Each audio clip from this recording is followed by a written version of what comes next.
para hindi ako mahirapan magsulat.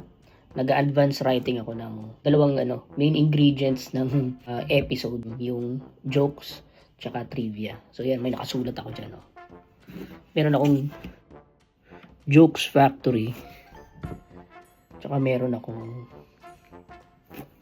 wala na eh, ubus na eh, no? Trivia Latore.